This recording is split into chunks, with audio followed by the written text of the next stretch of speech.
Hey guys, Zilak here from Stinker Bros, and this is going to be a completely different video from what we usually put up on the channel. So this is actually a game called Age of Mythology. This is a very old school game. It's roughly, I don't know, between 10 and 15 years old. Those numbers could be a bit wrong, but whatever. So recently it came back on Steam and the community has kind of lifted a bit. We've got some new players, we've got some old players coming back, and the Age of Mythology community has been alive since the game started, really. You know, they've used third-party websites like Voobly to do all of the competitive scene for Age of Mythology. Yes, there is still kind of a big competitive scene. You know, there's still some big names out there. And me being Zitlag and my stupidity took the better of me. I decided to enter into a tournament because, you know, what the hell. I didn't really think it through. I'm not even sure if I got accepted, but I'm just going to roll with it and see what happens. So I wouldn't class myself as a good player at all. I'm mediocre. I have some strong points, I have some weak points in the game. So I decided to get in contact with Boit. Boit here, he's going to be my personal coach and trainer. And yeah, so I've done some videos with him. It's going to be uploaded on my channel, and it'll also be uploaded onto his channel. So make sure you go over to Boit TV's channel. There'll be a link in the description down below, or click on the screen right now. Make sure you subscribe because he does awesome Age of Mythology tactics. He also does commentary and shoutcasts of the top AOM players out there, so you get to see what the current meta is for Age of Mythology and what the new tactics are, and you just get to see what the pro players do. That's what I've been doing, that's how I've been getting better. So make sure you subscribe to Boit and make sure to check out his videos. Anyway guys, I hope you enjoy these training videos. So you got your Isis, Maps Oasis, and it looks like you can't see your hunt in the line of sight. So you might know it, you might not know it. The most efficient food source in the game is anything which can be hunted from. So zebra, deer, giraffe, or elk.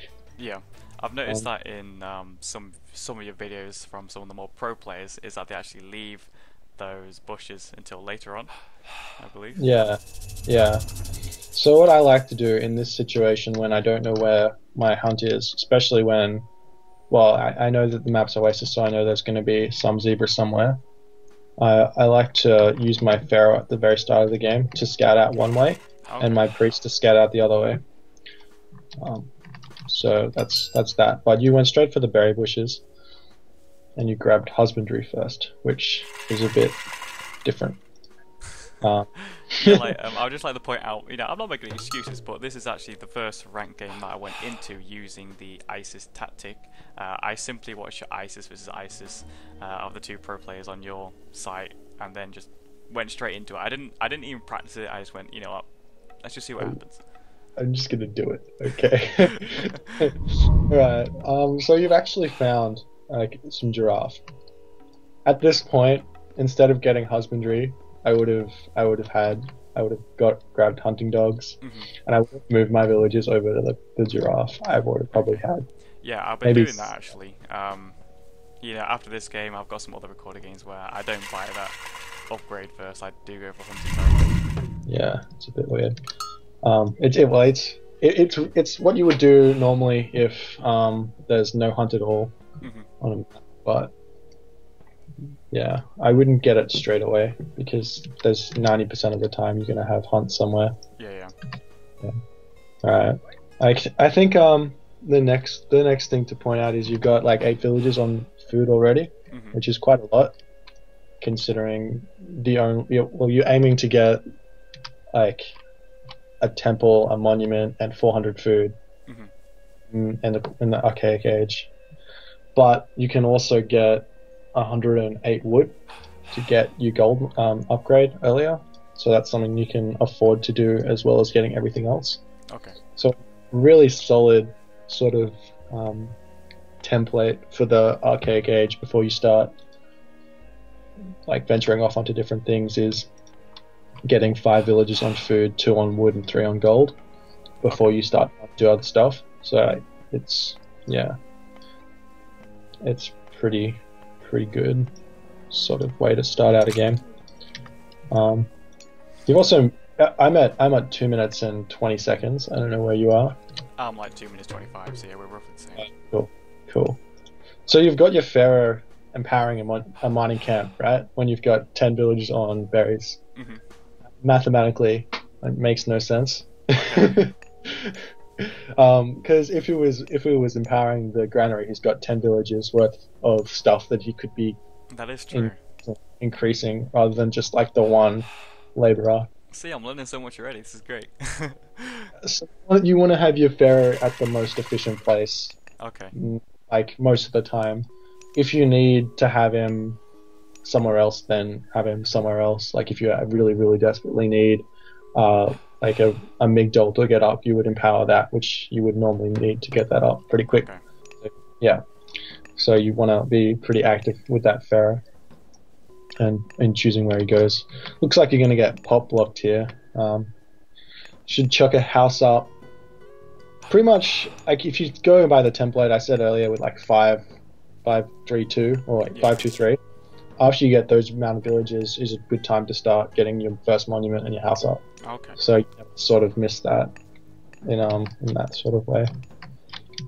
I like that you're pretty active with your priest, but he's a little bit idle. So, like one thing that I do with my scout, doesn't matter what race, I'll assign like a group hotkey to them. So like I don't know, Control 1, and so you're just if constantly moving.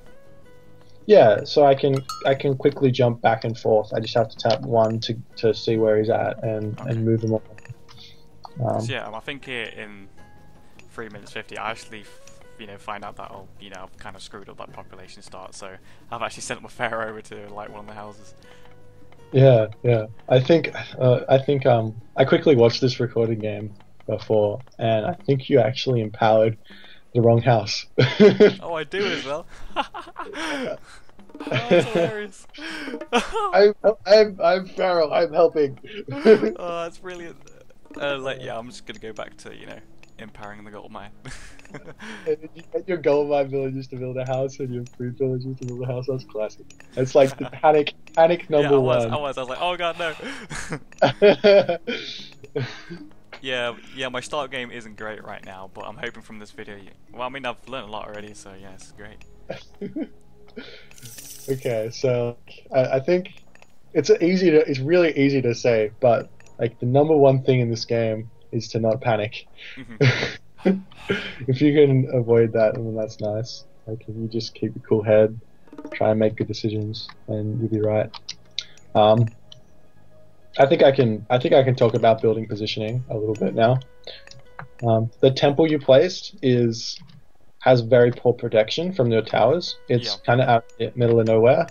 And if a group of, I don't know, like what do you got? Ra and Greek. Okay, it's Greek. So if a group of Hippocon come down and attack your temple, then it's very difficult, and your monument to villages for that matter, that's getting chucked up there. It's very difficult to defend that. Okay.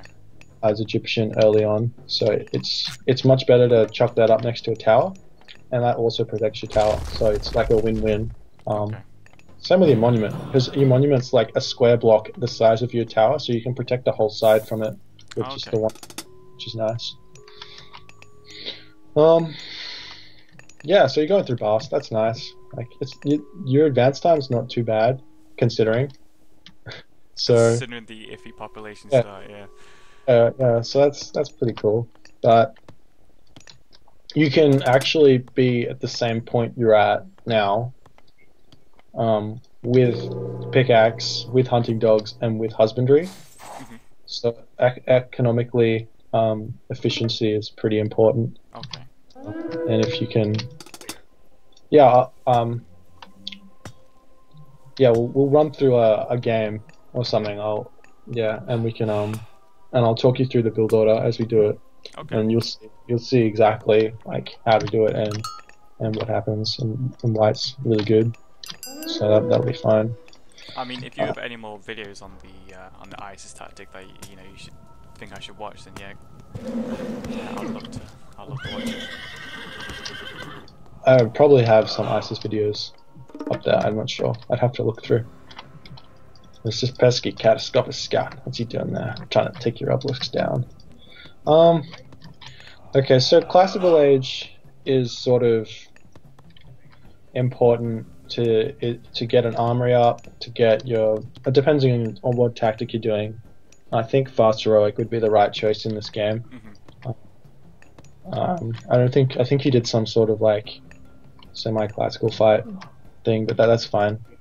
But what you would normally do is chuck up an armory straight away, and then like don't buy anything but maybe a couple priests just for defense, and then yeah, advance to the heroic age, and then go from there. You've also got like 3 giraffe. You're going for berries again. I know I've said this again before, but like those 3 giraffe have 900 food in them. These berries have 1, 2, 3, 4, 5, 6. So you only actually got 600 food there in total. So it doesn't make much sense to go for the berries, even though like it's like sort of less hassle to gather them. I suppose. I don't know. Does it tell me how fast these? I just paused it. I don't know. Whatever.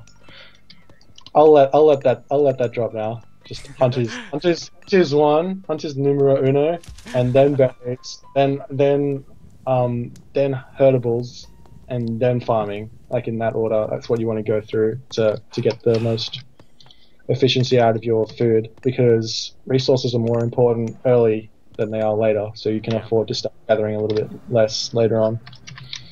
Okay.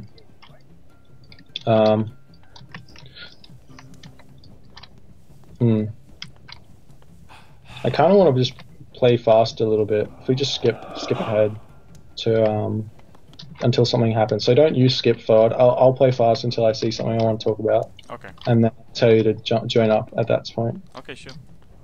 Okay, so you've got some barracks going up. You've got villages continuously producing. That's nice.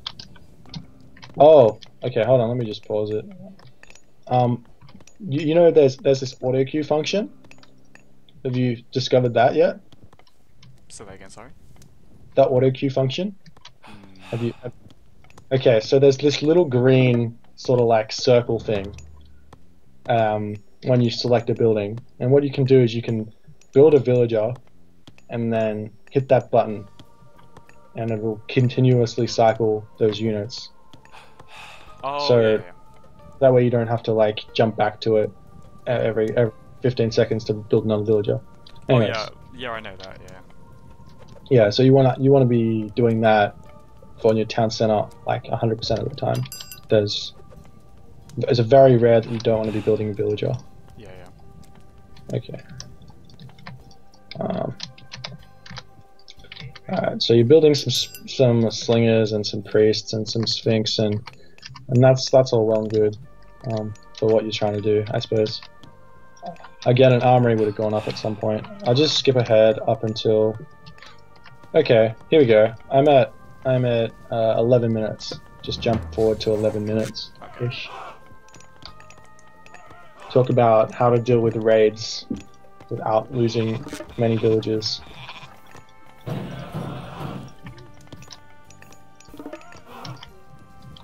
I wish I could rewind a little bit. Fast forwarding now. Okay. Okay, so I'm at 11 minutes now. Alright, so I'll just play from 11. Okay, so hit the play button. Alright, so you get this raid that comes in from your sort of like south end of your base with the Hippicon, and you chuck out like 6 mercenary. Those mercenary are worth like 90 gold each. Actually, no, 8 mercenary. They keep coming. It's like the most panic ever. Yeah, it anyway, was, yeah. Mercenary die like after a short amount of time, and they're really, really expensive.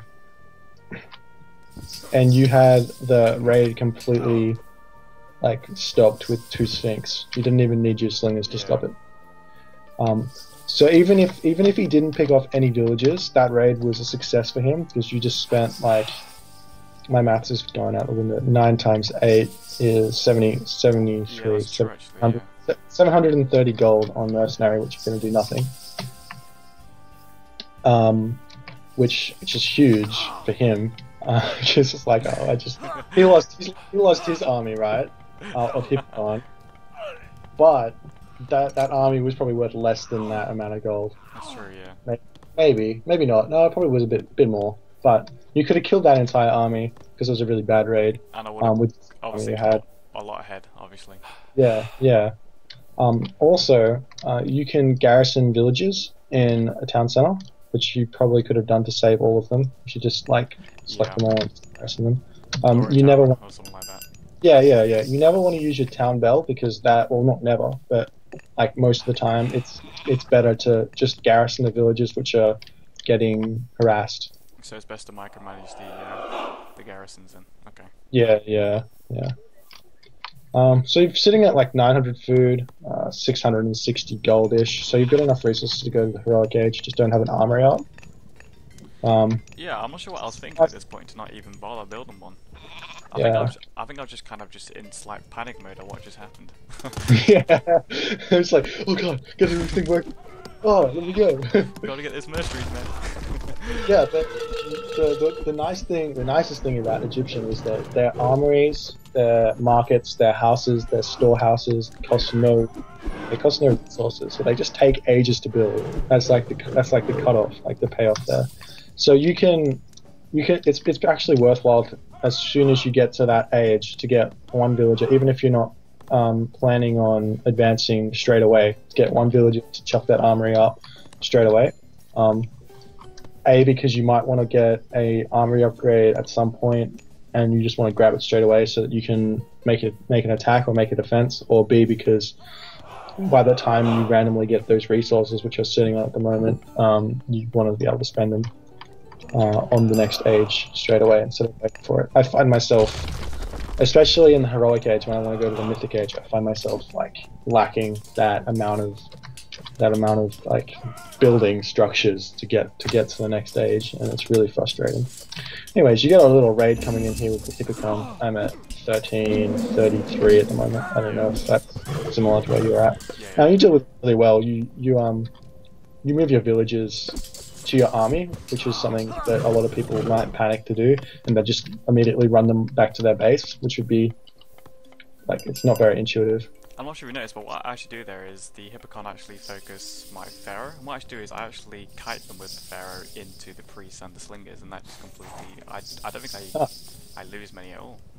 Yeah, you didn't lose any villages, so that's great, and you picked off all of those Hippocons, so that's a huge win. And just get your village back to work as soon as possible, and that's good. And also, I would recommend to not use the default hotkeys. Just as a random point of thing there, you want to change them to something that suits you. Okay. What I do personally is I use the QWERTY system, if that makes any sense. So the sort of like portraits of the units line up with QWER on my keyboard. Okay. So they're all in place. So like Spearman would be Q, Axeman W, Slinger E. Okay. And that's how I do it. Also, change your villager hotkey to something that's really, really accessible. I use spacebar. I know spacebar is like to select your current selection, but I use group hotkeys to select everything, so I don't need it. But yeah, spacebar is a huge thing for me, because when I first started playing, one of my biggest issues was idle villages. So I wanted to fix that. So I made something huge on my keyboard, the centerpiece for trying to tap idle villages. And to get into the so it just becomes second nature to always get them going. Yeah, because if you ever notice the best players, their idle, you can count their idle villager time on one hand in a game. The really good players will never have idle villagers. Okay. So it's just because you bought them, you want to make good use of them. Yeah. Let's check your. Okay, that's one really good thing to note. about what you're doing. You've got your bow saw, you've got your shaft mine, and you've got even adds of wet, wet, wet, which is like pretty good. You'll find a lot of new players will neglect upgrades for economy altogether, but they are the most important upgrade, and it makes me happy that you've got them. So I'm doing something right. That's Yeah, alright. you're doing things really good. You're getting plow as well at the time when you started farming, so that's good. As soon as you start farming, you should look at getting that. It's such a good upgrade for Egyptian. Yeah. I think it's like a 20% bonus, Wow. which is I think it is. I don't have my advanced tooltips mod on, so I can't say for exactly, but I know it's pretty big. Okay, I'm just talking a lot, but I think that's okay. When you're advancing to the next stage, you need to think about what resources you need immediately when you hit that next stage. Okay. So at the moment you hit the heroic age and you can't do anything with it because you've got no gold. You've got like 800 food and 400 wood.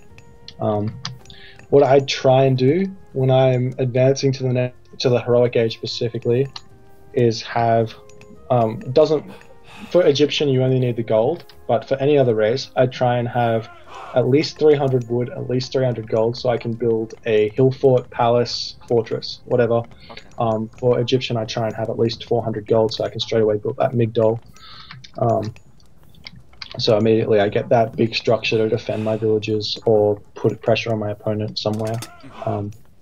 So straight away, as soon as I hit that, I can do it.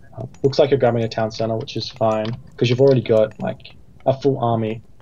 Kind of don't need that Migdol straight away, but What yeah. time were you on, by the way?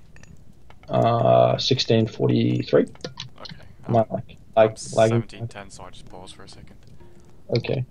I'm sorry. I think my game's a bit laggy. Yeah. Let me just play fast. So I'm at 17:9. Yeah, okay, there you go. Okay. Alright, settlement goes up. Start building villages straight away from each town center. That's the one, like, the nice thing about getting town centers is the population. The primary reason why you want to grab them is villages. I didn't actually know that. I literally thought it was for the population. But yeah, that makes total sense. Yeah, because the more villages you have means the more resources you have, means the more dudes you can have. So, like, economy is super important. This is a great fight here for you. Like, you use ancestors. Okay. One thing you can do with ancestors is use the eclipse thing with them. So ancestors and eclipse, and that basically makes your ancestors twice as strong. It doesn't look like you really needed to, but I accidentally broke the game a little bit. Okay, I'm still going. I hit the wrong button. Hit F8 instead of F7. Your opponent doesn't have any way to stop the ancestors. Normally, like, there'll be like a frost or a ceasefire or something. But you can use ancestors and eclipse to block enemy god powers so that only you have the advantage at that certain point. Okay. And then your ancestors can be like really, really strong, and they're probably the strongest sort of like mid-game god power combo you can have. Maybe flaming weapons with Loki is like the only thing that sort of like is as strong as it. Okay, so here's something to note. I'm at 1830. Yeah, 1830. Yep. I'm pausing the game. You've got like this side raid happening here, on your villages, and I think what looks like you're doing is just sending all of your units back to deal with it. So there's only 3 here. So one thing you can, well, the easiest solution to this problem would be to just like those 4 idle spearmen that are standing there could easily deal with that, and you could keep pushing in. Yeah. I don't know if that's what you do or not, but I wouldn't retreat at this point. I would just keep on pressing my advantage. So yeah. So like even though I've just got mainly priests and slingers that don't do much damage to buildings, is it still best to put on that pressure? Oh yeah, like if you're standing on your opponent's military buildings with a huge army, and they are continuously building military units out of that thing, then you kill them instantly. So that's a complete resource loss for them. So yeah. So it's nice to have that pressure and make them have to do something about it. okay. And you're at that point where you have completely outmassed him.